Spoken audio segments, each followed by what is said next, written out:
Hello and greetings everyone. Welcome to another episode or video that I'm going to make about Star Wars. Now, my videos are unscripted and unedited, so this is what you're gonna get. And today I want to speak about what you're missing out on in Star Wars. The reason I'm saying that is because the vast majority of fans, which I've already gone over in previous videos, don't really know much about Star Wars. And I'm not saying you aren't fans. If you only know the movies, you like them, perfect, you are a fan. But most fans only know the movies. Most don't even know all of them. Most people who are fans only know the movies. Maybe with a little luck they also know one of the TV shows, hopefully Rebels or Clone Wars. The others are not really that good. Maul is okay. Most people who are into gaming have a much broader view of Star Wars with many more characters, and those who read the books and the comics know even more. So for all of you who think they know Star Wars, let me explain that there is so many eras in Star Wars. You have the unknown era that is, well, literally unknown, where anything originally happened and started into motion. You have the celestial era, with being so frigging powerful they created the Force and the galaxy. Yes, the Force was created by beings. You have the Rakatan Empire, the Kiliki Empire era, like the prehistoric era, which were the first sentient force-using using living creatures that were created by the Celestials, who are basically gods. And just to do a quick throw in, 3 Celestials created the Force as the light side, the dark side, and the balance side, and the other Celestials created other powers and forces, and the galaxy. The galaxy in Star Wars is handcrafted. That's why it's so different from real life galaxy. It's why every other planet has life on it. It's why certain black holes are arranged in such a convenient way, because they were deliberately put there by a civilization, the Celestials. The Celestials also created other mythical powers, so the Force isn't even the only cosmic scale magical power out there. There's others that we simply don't really know anything about, because Star Wars focuses on the Force, but there's others just like the Force. You have Rakatan Empire, which was the technologically most advanced time or the galaxy's culture that the galaxy has ever seen. They powered everything not with electricity but with the Force, and spaceships going at beyond light speed with the Force. And I'm not talking about hyperlanes, because those are basically a highway connecting planets that were artificially created by yet another species of the prehistoric times, whose name I blink on currently. But the Rakatas used suns as fuel to power the factories and stuff like that. I'm not talking solar energy, I'm talking literally straight up the mass of the sun. They were also much more powerful in the Force than any other culture we've ever seen. Like, what the Rakata could do with the Force was unmatched by any Sith, Jedi, or anything you know about Star Wars. Those were insanely powerful technologically as well as Force-wise. Then you have the Ancient Times, which is the original Jedi Order, which was a grey order that split up into the Sith and the Jedi, but originally was one and the same. Of so many great explorations on what the Force is and how it works. You have the very first Sith Lords going to Korriban, meeting up with the Sith species, killing their king, becoming their gods, kinda, taking over the entire society, how it's shaped and changed. The ancient Sith are way more powerful than anything we have in later generations in terms of Jedi, Sith, or other Force users.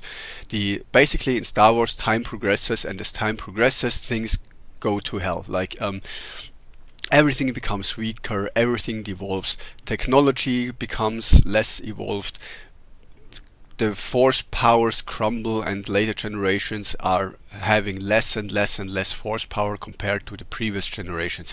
If you look at Palpatine and his insane levels of force powers, he is basically not even among the best of the Old Republic era, and their best are not even anywhere near the ancient Sith like Tulak Horde, who are nothing compared to the ancient Rakata, who are nothing compared to the Celestials, and so on and so forth.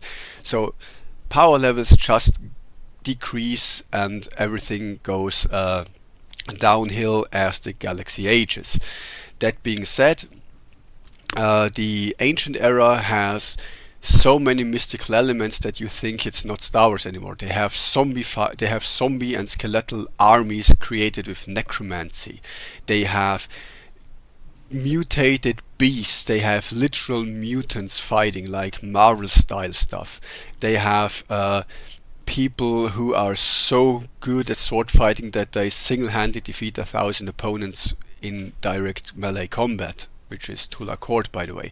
You have people exploding sun systems with just the Force. So what Disney needed this whole entire station for, what Palpatine needed the Death Star for, they just did like that with the Force. They ate the life force of entire planets, yada yada yada. Ancient times, really, really powerful stuff. Really, really cool stories there.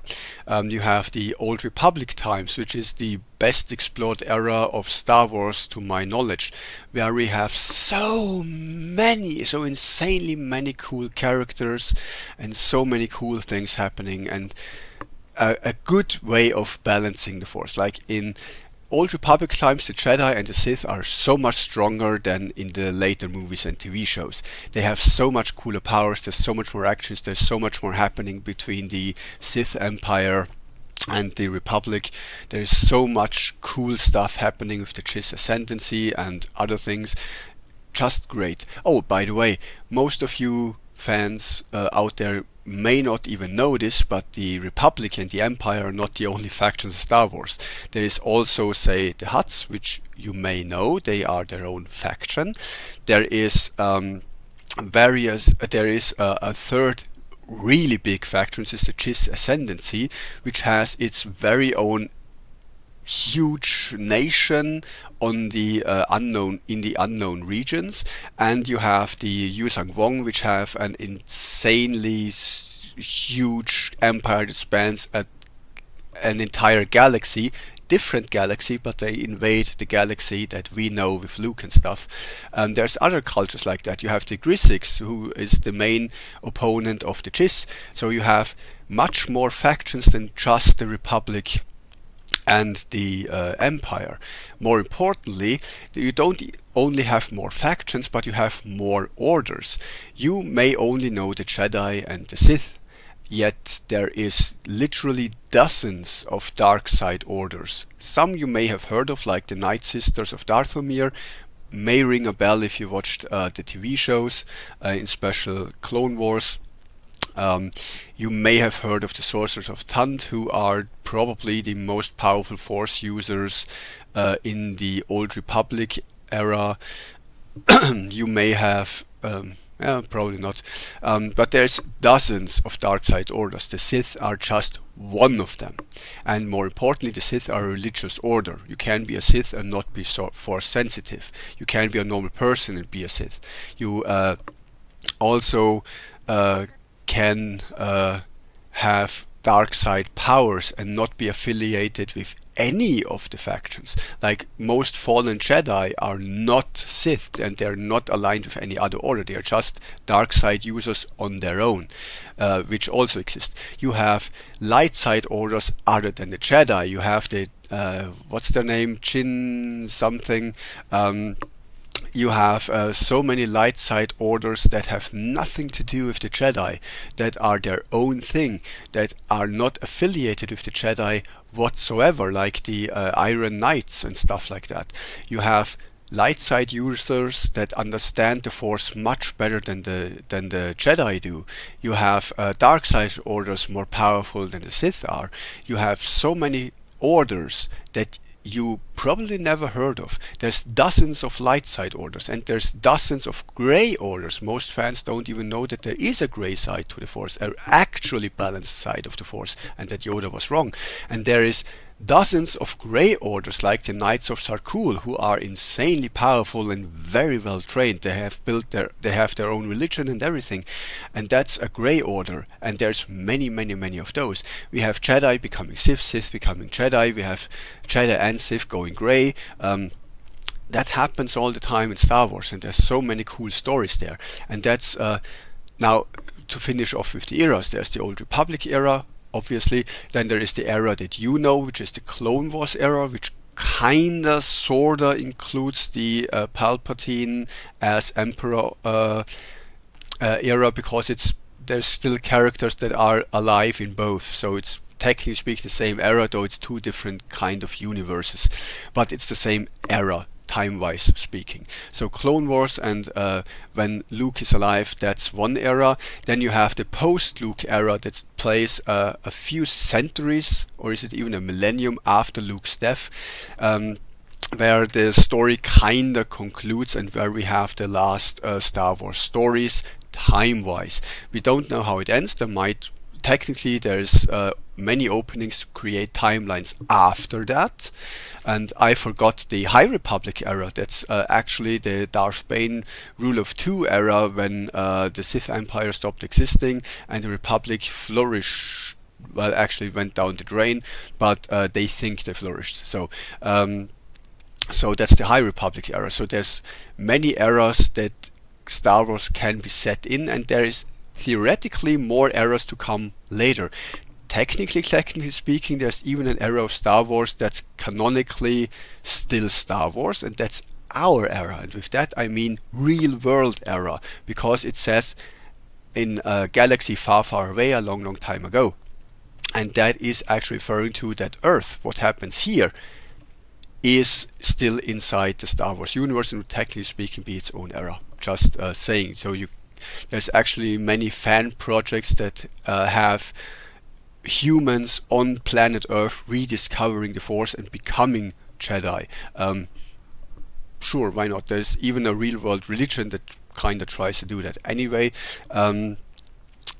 what you are missing out on in Star Wars is the topic, and I'm just done with a quick overview that there are different orders and different settings, different eras.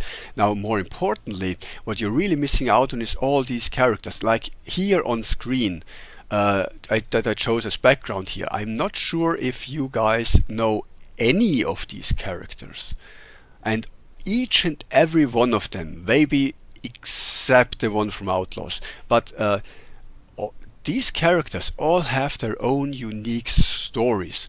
Most of them are the protagonists of their own video game, or have books dedicated to them, or comics dedicated to them. And these here on screen are almost exclusively only video game characters. Now, Revan made an appearance in the TV show Rebels as a holocron, so he's not exclusively a video game character anymore, but the others are, as far as I know, unique to the video games, and those are only video game characters of Star Wars that you may never have heard of. Some of them are the most beloved characters of all time. If you look at fandom polls, the top 10 in characters most beloved by fans, that, or let's say the nerds that really know Star Wars, most of these top 10 lists don't have a single name on them that you know. There's almost no list that mentions Vader. Vader's very rarely, or Anakin very rarely makes it into the place 10 of the top 10, but Anakin and Vader are usually not even on these lists. Luke never appears on these lists. Leia doesn't appear. Han doesn't appear. Ahsoka doesn't appear.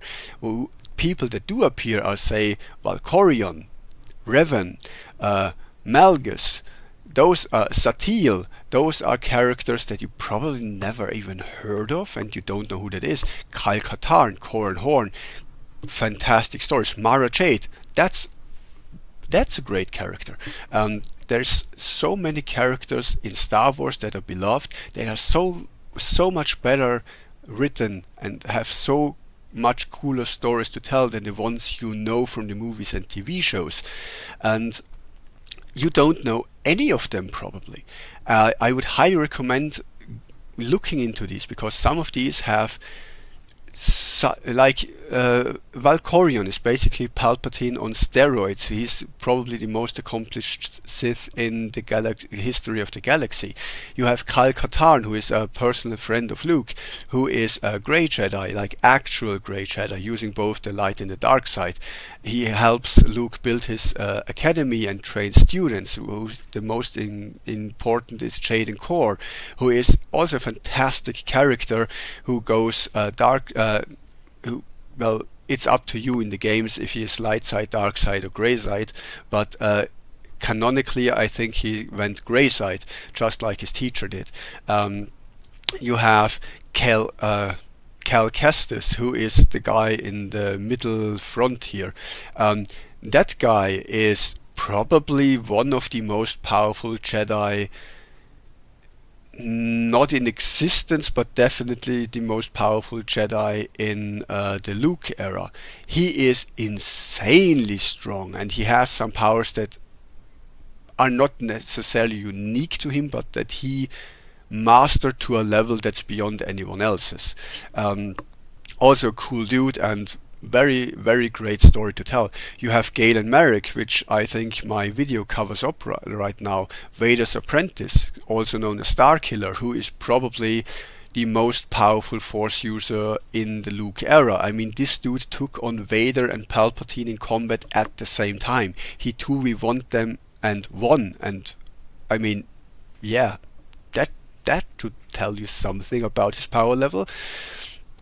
You have Darth Revan, who is mostly by many fans, the most liked character in all of Star Wars, because he has such a great story to tell, so many things happening around him and with him, and is definitely one of the characters with the most impact on the galaxy ever. Very cool dude. You have so many fantastic stories in Star Wars that are way beyond what we see in the movies. Star Wars has great love stories to tell, like the one with Malgus and I forgot her name. The Twi'lek, you know who I mean. You have fantastic love stories between Bastille and Revan. You have or Etten and the Exile. Marin.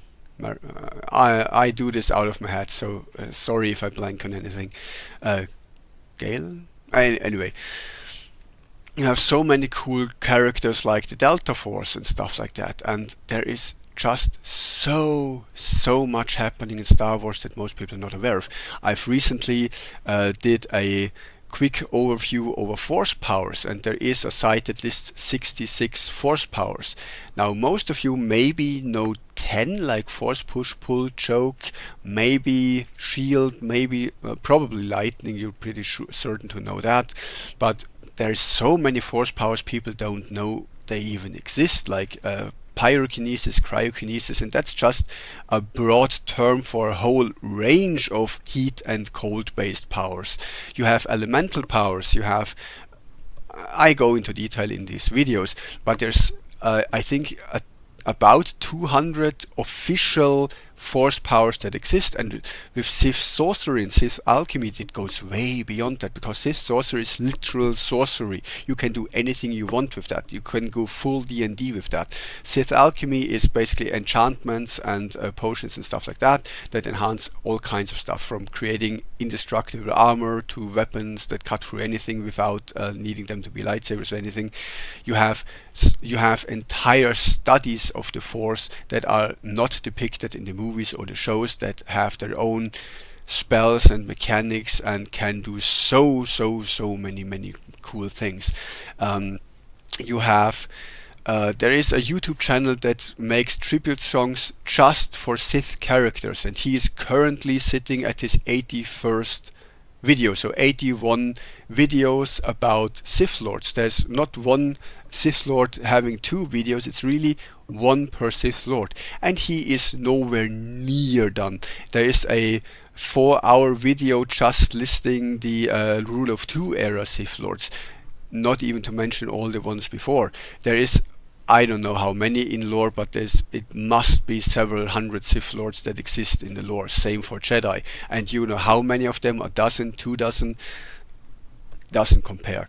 And sadly, quite often the book characters and the video game characters are better written, have cooler stories to tell than the ones that we see in the TV shows and the movies. Luke and Anakin, pretty good stories, not gonna lie. I think Anakin's story is one of the best in Star Wars, but there is ones that are even better than that. Ahsoka has a great story, but there's many that are better than that. So you're really, really, really missing out. You have not just love stories, you have horror stories in Star Wars with the Force wraiths out in space and stuff like that, and all the Mgal and all of that kind. You have Cthulhu level horrors in the galaxy of Star Wars. You can have horror movies set in the Star Wars universe. You can have romance movies and love stories in Star Wars. You can have full-fledged fantasy movies in Star Wars. Reason being that with Sith alchemy you can create basically anything. There are star dragons, which are literally force-sensitive, intelligent dragons that can fly through space. You can go full high fantasy with various races that were artificially created. It's, by the way, why so many races in Star Wars look like humans, because they have the same genetic blueprint, and were artificially created, just like humans, by the way. You have so many genres that you can depict in Star Wars. You have fantastic crime stories. How much cooler can crimes be if the Force is involved? But you can also have completely mundane, normal stories in Star Wars that have been written about non-Force-sensitive characters. You have Force-sensitive characters overcoming Force-sensitive characters, like Thrawn, or basically most of the Sith troopers and Old Republic soldiers like that.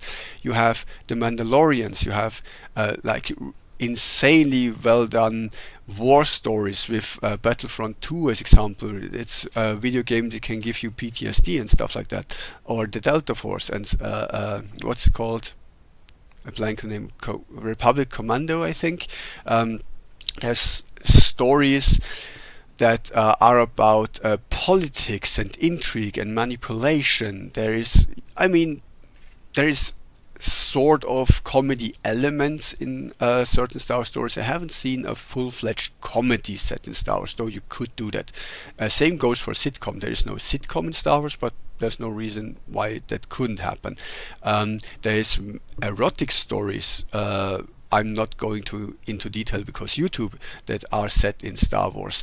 And I'm talking about already published stuff. Star Wars has 5 decades of continuous world building and writing by multiple companies and dozens of writers. And this is probably one of the biggest franchises in the world. I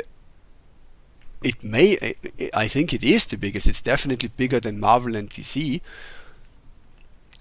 Yeah, it's definitely bigger than Lord of the Rings or what's it called, what J.R. Martin does, Game of Thrones. It's definitely much larger than that. It's just huge, and you're missing out on all of that. There is so many cool, timeless stories, classic stories that just don't age, that every generation can like and did. Like we are at generation 6 that's into Star Wars ever since it started. There's just so many cool things happening there, and so many cool characters that you sleep on. Have you ever heard about Darth Nox? Have you heard about the Wrath of the Emperor? Have you heard about Vader's first apprentice? Have you heard about Mara Jade, Kyle Katarn, Corran Horn? Like, there is so many cool stories told in this universe. Have you heard about Darth Krayt, about Darth Millennial, about Darth Sana? There is so much really great material in Star Wars that you shouldn't sleep on. There is just so much to experience and so many cool things, and I'm certain you will find things that you personally like. And it's why the fandom survived for over 5 decades and isn't extinguished by Disney, because Star Wars is so much bigger than that. There is a real world religion that's recognized in several nations, that's based that is the Star Wars religion, basically, with the Force and all. Star Wars is just so huge, and I really hope you stop missing out on it and giving it a try. If you want recommendations, if you are into books, I really can recommend the Darth Bane trilogy, fantastic books, or the Thrawn trilogy, really, really well received books. If you're into video games, I would recommend probably starting with Jedi Fallen Order and Jedi Survivor, because the gameplay is really good. But story-wise, KOTOR 1 and KOTOR 2 are the fans' favorites. Personally, I think the game that deserves your playtime the most is the MMO, the second MMO actually. Yes, there's two MMOs based in Star Wars. There's one that's more popular and has way more things you can do, is Star Wars Old Republic, just like that. And there is so many cool stories there that are just fantastic, and that you can enjoy and really, really have fun with. And I think with that I'm going to close this. Oh, wait, do we have other recommendations? Yeah, if you haven't seen, watch the TV show Clone Wars and Rebels. It's aimed at children, but it's really timeless, a classic. Everyone can enjoy that. Movies, the 6 original ones, maybe the Rogue One movie, maybe the Maul TV show seems to be pretty good right now, though only season 1 is out as of the recording, so I'm not sure if it will continue that way. If you are into comics, there is various comic series that were, by the way, published by Marvel that you can look into. I'd highly recommend the ones about Luke and Mara Jade. Fantastic stuff, and there's so much added to the story that you already know. If you know Palpatine's story, did you know that he was aware of the Yuzhang Wong invasion, and that the only real reason that he did what he did, building up the armies and trying to rule both sides, was to stop the Yuzhang Wong invasion? Are you aware that Luke regretted stopping Palpatine later because the New Republic failed on all metrics so hard, and that 70% of the planets and systems preferred the Empire over the New Republic? Do you know who the Yuzhang Wong even are? I'm not going into that right now, but are you aware that there is so many stories happening that give a different perspective of things that have happened? And I'll just stop now, otherwise I'm just going to babble and ramble. So I hope you enjoyed this video. Have a nice day, and may the Force be with you.